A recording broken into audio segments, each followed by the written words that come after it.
sudah semakin penuh, semakin ramai. Selanjutnya sambutan Ketua Umum Forkomas Kelurahan Malakasari oleh Bapak Haji Eman Sulaiman SIMM.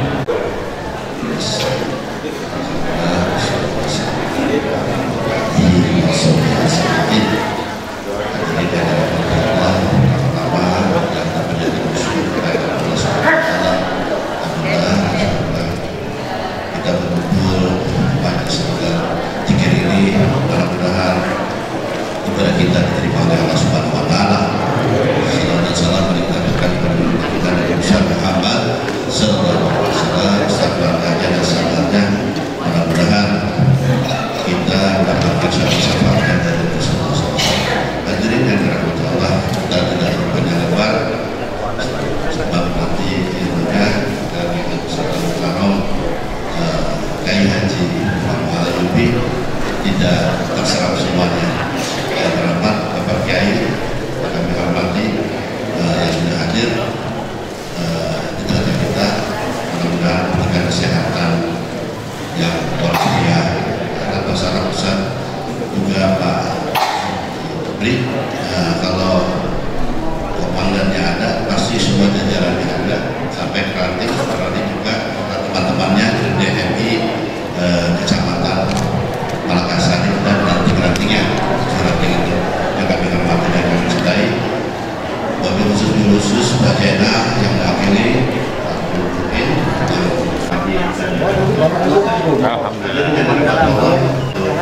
informasi bahwa Forkomas Muhajir itu di Delibah 3 ya Pak ya, Pak Ahid, Pak Aufif, Pak Ahid ya. Alhamdulillah berapa ini ya, sebagai dan terima kasih yang sebesar-besarnya kepada jamaah sebesar namanya, tidak mengurangi hormat dan takjub saya kepada para jamaah. Dan kami sampaikan jazakumullahu khairan khairan jazaa wa billahi taufiq wal hidayah. Wassalamualaikum warahmatullahi wabarakatuh. Kelurahan Malakasari, Pak Lurah atau yang mewakili bisa memberikan satu kepalanya kali patah kata buat jamaah Forkomas.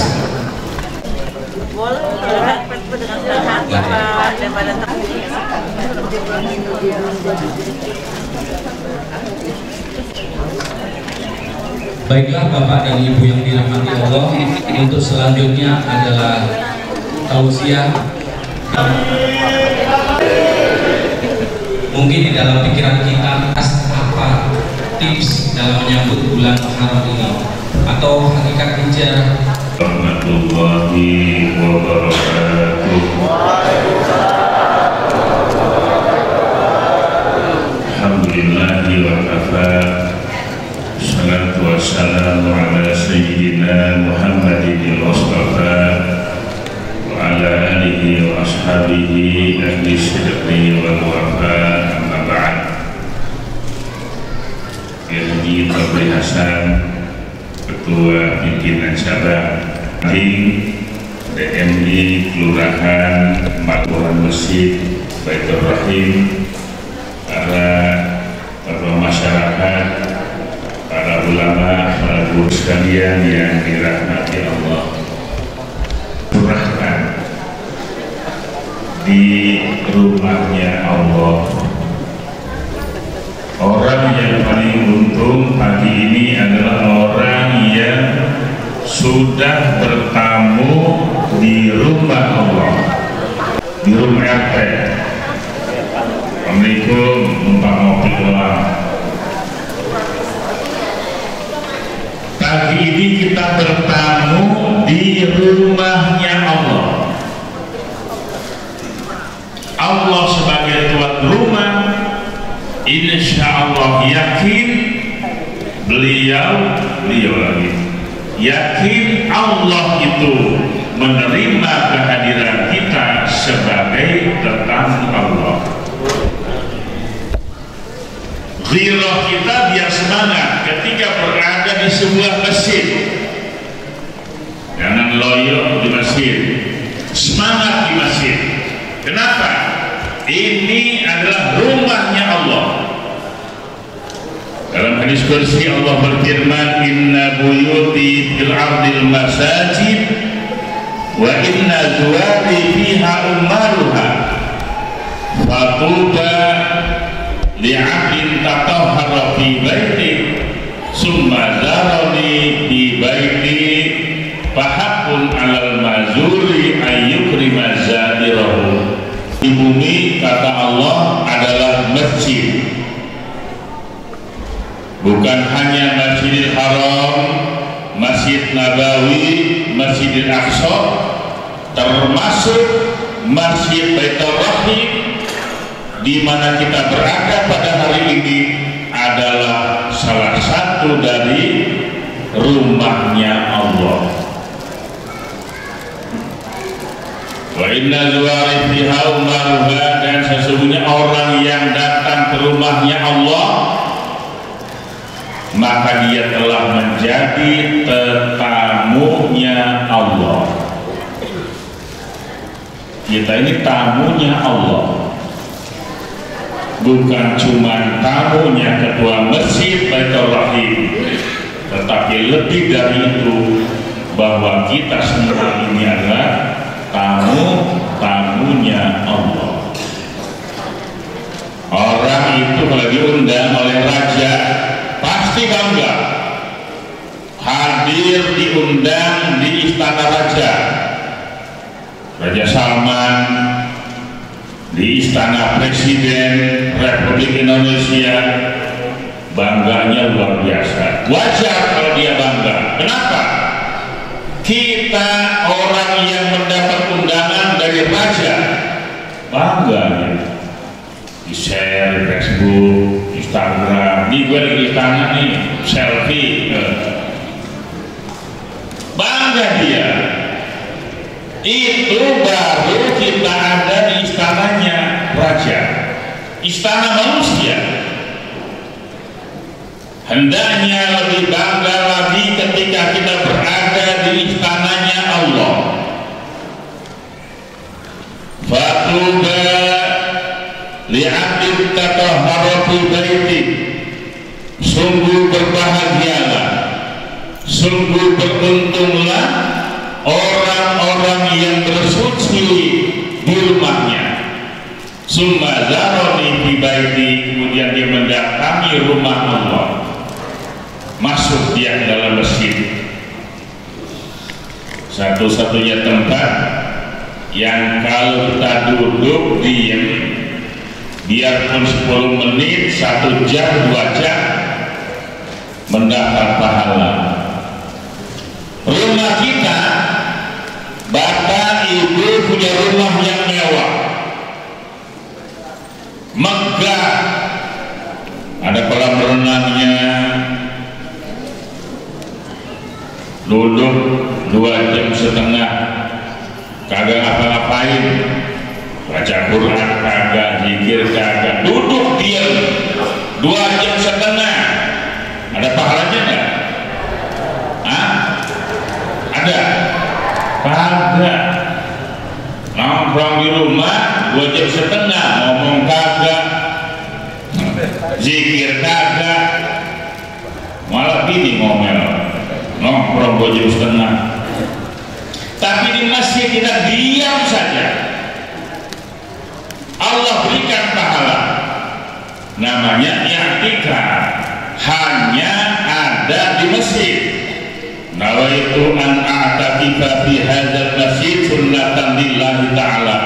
Enggak ada sunnah i'tikaf di rumah. Ya, makanya alhamdulillah di saat kita berada di masjid lupa apa rumah. Ya Bu ya. Lupa apa rumah? Betah nggak di masjid? Sampai jam 12 betah? Betah ya Pak ya. Jujur kita nih, masjid di Jakarta lebih dari 4.000, musola lebih dari 6.000. Ketua masjid semuanya lelaki, ketua musola cuma ada beberapa orang perempuan, ketua musola ya perempuan. Saya tahu banget roti, ketuanya ibu, iya Pak. Ya udahlah, yang penting nggak jadi imam ya di musola. Jadi ketua doang silahkan ya. 4.000 lebih masjid, lebih 6.000 musola, yang ketuanya hampir semuanya laki-laki, tapi yang isi masjid kebanyakan perempuan apa laki? Yang jawab laki.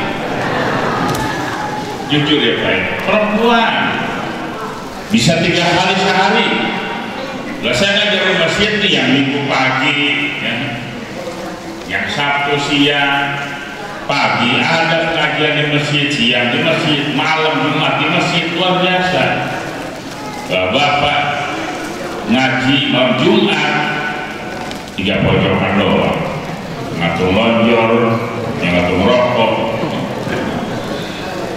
Tapi mari semangat kita. Hari ini kita berada di hari Sabtu terakhir di bulan Dzulhijjah 1444 Hijriah. Segera kita akan masuk bulan Muharram 1445 Hijriah. Saya ingatkan tanggal 18 Juli 2023 hari Selasa, para ulama kumpul di Balai Agung Pemda DKI Jakarta, dan saya mendapat tugas membaca doa akhir tahun. Mudah-mudahan diikuti semua masjid. Kita sudah buat edaran, hanya mengingatkan saja doa akhir tahun dibaca setelah asar menjelang maghrib. Lanjut habis sholat maghrib baca doa awal tahun. Yuk serentak masjid, musola, di rumah baca doa akhir tahun. Dilanjut setelah sholat maghrib baca doa awal tahun. Biasain begitu. Bapak Ibu sekalian yang dirahmati Allah Subhanahu wa Ta'ala, oleh karena disambut bulan Muharram ini dengan semangat hijrah, Profesor Mahdus Halfud di dalam kitabnya Min Tawjihatil Islam membagi hijrah dalam 2 hal, hijrah qalbiyah dan hijrah badaniyah. Pertama hijrah qalbiyah, hijrah mental. Orang Islam pertama harus melakukan hijrah mental. Rasulullah SAW sebelum hijrah badaniyah dari Makkah ke Madinah, Nabi sudah melakukan hijrah qalbiyah sejak beliau menjadi pengembala kambing. Selanjutnya beliau melakukan hijrah setelah beliau menjadi pedagang, merombak dunia penggembala. Bagaimana hewan yang dia gembalakan kambing, hijrah Nabi. Dulu banyak pengamal kambing itu yang ngilangin ternak kepunyaan majikannya. Banyak penggembala kambing yang menjual kambing majikannya. Kambingnya 80 dijual aku, majikan nggak tahu. Rasulullah Muhammad SAW yang memulai, biarpun majikan tidak tahu, tapi Allah Maha tahu. Aman tuh hewan yang digembala. Ketika beliau jadi pedagang, melakukan hijrah mental dari dunia perdagangan yang sering banyak bohong, mengurangi timbangan, bahkan harga. Coba nih, hal yang kecil saja. Saya punya teman juga, Ustadz lagi, dia jualan Pepsi. Berapa gajinya? Kalau Awi sekarang 130.000. Berapa gaji? 100.000. 50.000 ya? Oh belum dapat. Saya belanjanya 90.000. Pedagang udah bohong. Dia belanjanya 75.000. Pedagang udah mulai bohong nih. Dia bilang saya belanjanya 90.000. Padahal dia belanjanya 75.000. Andai kan dia jual 90.000 sudah untung 14.000. Pembelinya udah bohong. Udahlah 60.000 lah. Saya kemarin beli 60.000. Padahal kemarin dia nggak beli bersih. Hal-hal yang kayak begini turun-temurun nih. Jujur Bu, ibu di pasar juga sama begitu. Kalau yang belum hijrah, nawar capek, yang bohong juga coba. Kemarin Solo segini harganya. Jangan. Ya. Udah aja gak dapat. Kalau cara dagang kayak Nabi ya beda. Nabi ini ketika dia dagang, kalau dia belanja peci harganya 75.000 dia belanjanya. Ini saya belanja 75.000, silakan untuk berapa. Kalau kita dagang model begitu, berapa orang bayar? 75 doang. Ya, oh pemandangan cara Nabi lah, belanja peci 100.000 jualan beli peci berapa Bang? Saya belanjanya 100.000, terserah untuk berapa lah. Udah 100.000 aja udah. Ini nggak percaya, dipikir udah untung. Nah ini hijrah, itu bagian dari hijrah qalbiyah. Ada hal yang penting ketika kita masuk bulan Muharram.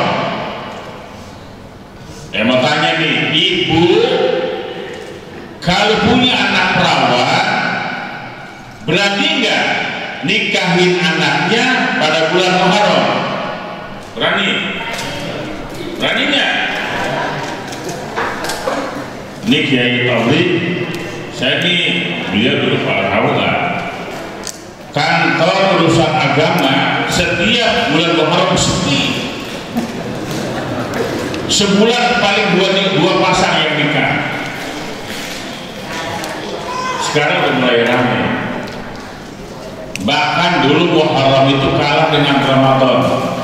Ramadan masih ada 10 pasang orang nikah. Ada yang menjelang maghrib, ada yang nikahnya habis maghrib, habis tarawih. Muharram sepi. Tapi sekarang orang sudah mulai berubah, sudah mulai hijrah. Kenapa? Ada orang yang anti dengan bulan Muharram. Pertama, dia nggak berani menikahkan anak di bulan Muharram. Kenapa? Kenapa Bu?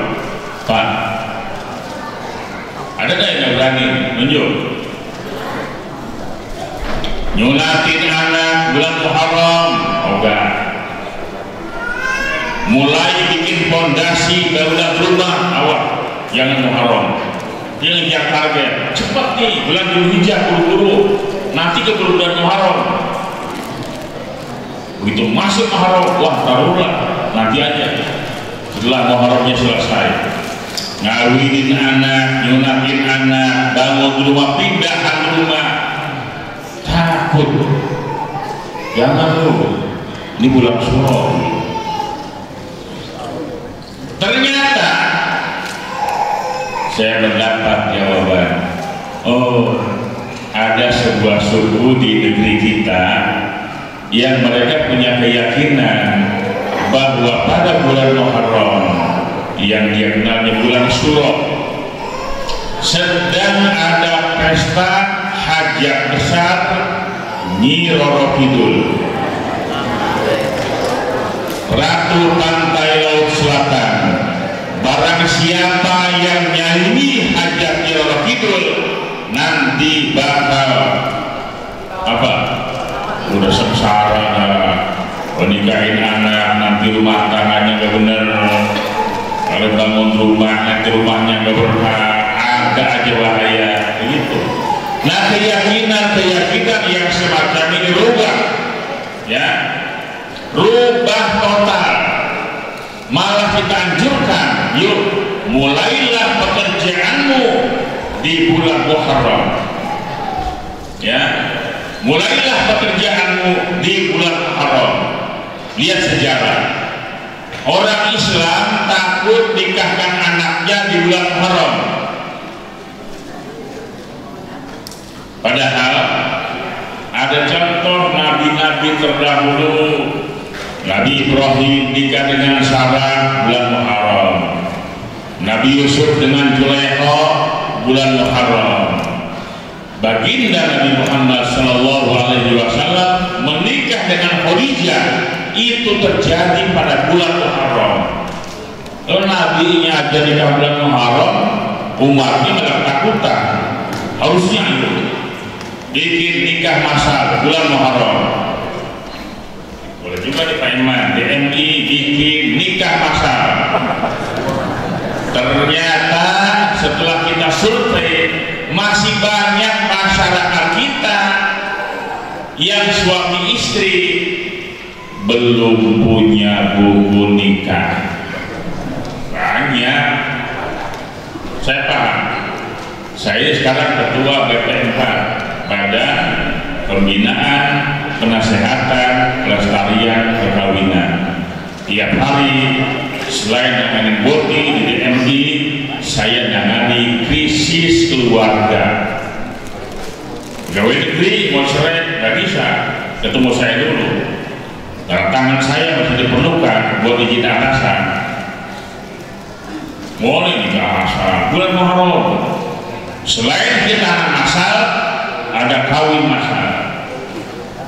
Kawin masal itu diperuntukkan khususnya orang-orang yang nikahnya udah lama kagak punya buku, urus isbat nikah, ya, biar punya buku. Apaan sih buku nikah? Yang penting halal sah menurut syar'i, betul. Sekarang banyak orang baru terbuka pikiran, iya, ketika ngurus warisan harus ada buku nikah. Tapi ibu sekalian yang dimuliakan Allah Subhanahu wa Ta'ala, itu hijrah qalbiyah. Oleh karena itu, ini umat Islam harus melakukan hijrah qalbiyah. Ada lagi yang hijrah ini, yang penting iman, hijrah, jihad, daulah, bala. Oh, ini kelompok Az-Zaitun nih. Kalau mau Az-Zaitun tanya sama saya, ya. Apa sih kagak? Ya. Kenapa? Sebab saudara Abu Toto itu pernah ngaji bareng sama saya. Nah, ceritanya panjang hal itu, ya. Kita ngobrol boleh gak? Jangan menyerahkan anak di pendidikan hanya lihat gedungnya megah. Pesantren itu Zaitun hebat, apanya hebat? Dia bilang bangunannya, ruangnya ber-AC, tempat tidurnya empuk. Pertama, belum mendidik anak. Kalau anak ditaruh di pondok, belum apa udah enak, makan enak, tidurnya enak, pakai AC, ranjang empuk, dia belum belajar susah. Taruh anak di pondok ronde, tidurnya di karpet tipis, bantalnya bau apa? Di tempat dia. Coba kiai-kiai yang berhasil di tempat di balai ronde, ya belajar masak sendiri, nyuci sendiri,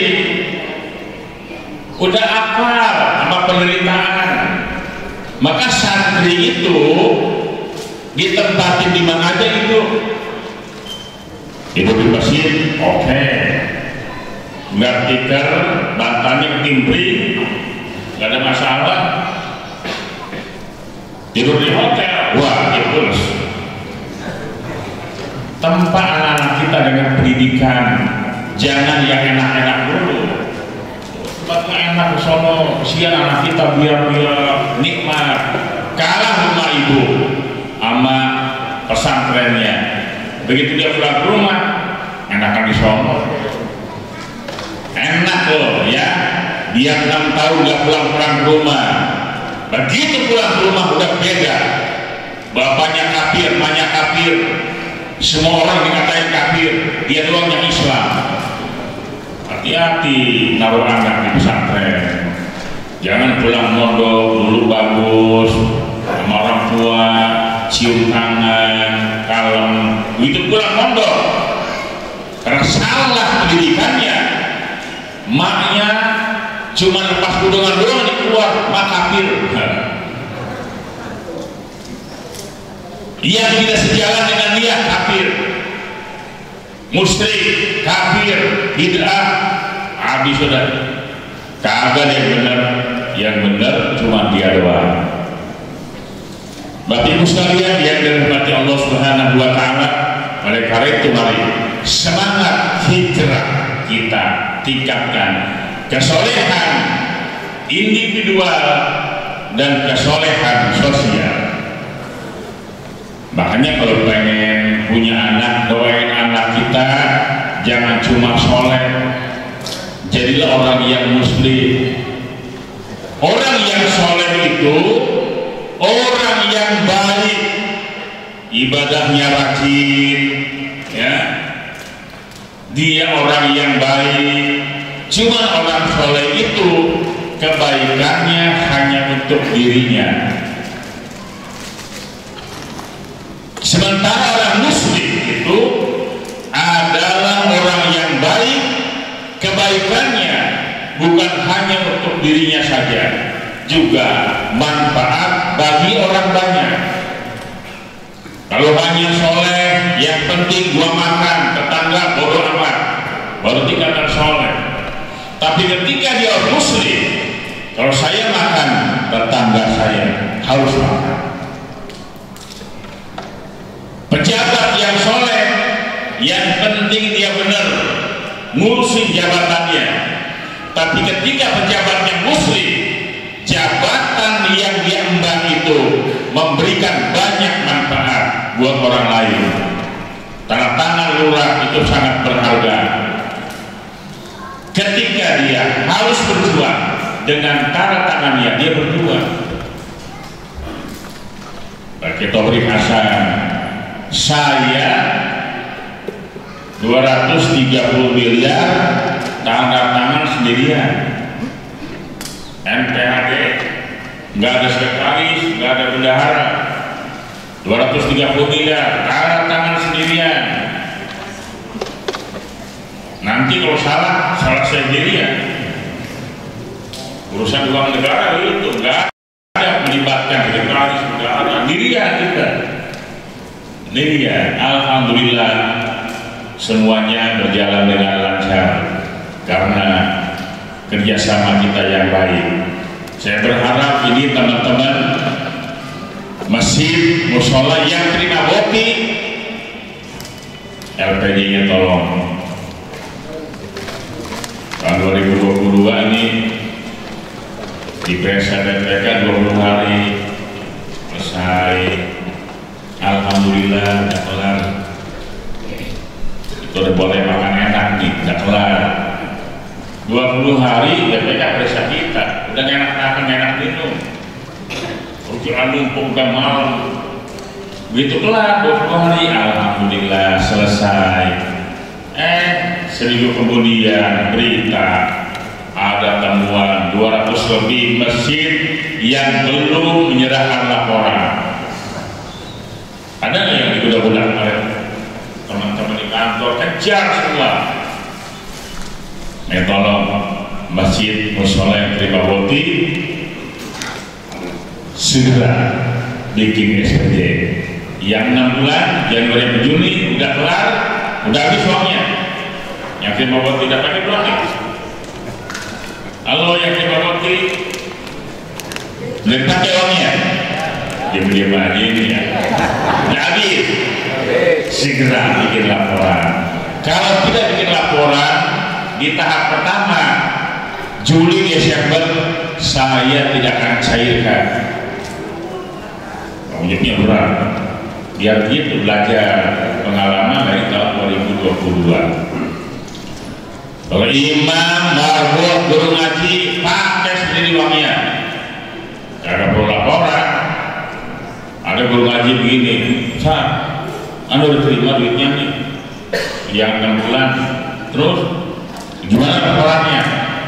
Kalau buat imam, marbot, guru ngaji kagak perlu laporan, yang penting cukup uang udah diterima, udah habis kelar, dan nggak usah ngasih kita. Ada yang ngomong gini, marbot imam dikutipin, petugas jenazah tahun ini ada. Kita itu dari bulan Maret sampai Desember 10 bulan. Tahun depan petugas pemulasara jenazah tambah 2 orang lagi per kelurahan. Silakan ranting siapin. Ya, tambah 2 orang petugas pemulasara jenazah. Ada orang yang siap tapi nggak mampu, ayo kita latih. Ada orang yang mampu tapi nggak siap. Yang kita perlukan orang yang mampu, bisa dan mau. Yang mudah-mudah ditolong. Saya pengen tuh yang mandiin mayit, yang mudah-mudah. KRT gitu segala ya. Berani nggak? Mau nggak? Kalau pada mau, tahun depan cara itu yang mudah-mudah nih. Namanya ibu turunan ke-7. Dari neneknya terus ya, 7 turunan. Ada turunan ke-8. Dia sudah turunan ke-8. Dari bapaknya terus. Ada turunan ke-6. Tapi anaknya masih kuliah, masih perawan, sudah sering menggantikan ibunya. Kalau perempuan yang meninggal, ibunya berhalangan, dia yang turut, masih gadis, cantik lagi. Yang begini saya salut. Ada tua-tua mulu. Wajar tua dia. Coba tolong yang masih mudanya begitu tua, yang punya orang Jakarta Timur, hebat kan? Duren sawit lah siapa dia. Oh, orang Duren sawit punya hotel, namanya apa hotelnya? Krishna Best, Hotel Krishna. Coba lihat aja nih, Hotel Krishna Best Pangandaran, Sukabumi. Itu masjidnya 4 lantai, ada masjid tempat ibadah, nggak kalah sama Ancol. Itu yang namanya promosiin begitu. Saya mengajak adabul alam, ya, betapa indahnya ciptaan Allah. Alamnya hebat, luar biasa. Saya mohon maaf yang sebesar-besarnya, 6:30 udah buat pengantin dengan dulu ya. Allahul wafik bila menitari. Wassalamualaikum warahmatullahi wabarakatuh.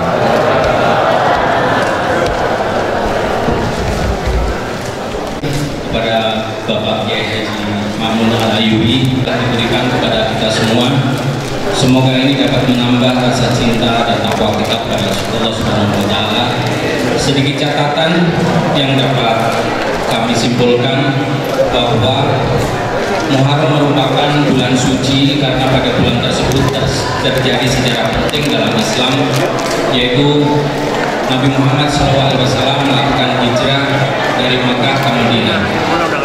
Tibalah di penghujung acara, kami mewakili pengurus DKM Baitur Rahim pada hari ini mengucapkan mohon maaf apabila ada tutur kata yang tidak tepat dalam kalimat yang tidak bermanfaat, yang kurang berkenan di hati Bapak Ibu yang kami hormati. Agungkan asma Allah, takbir.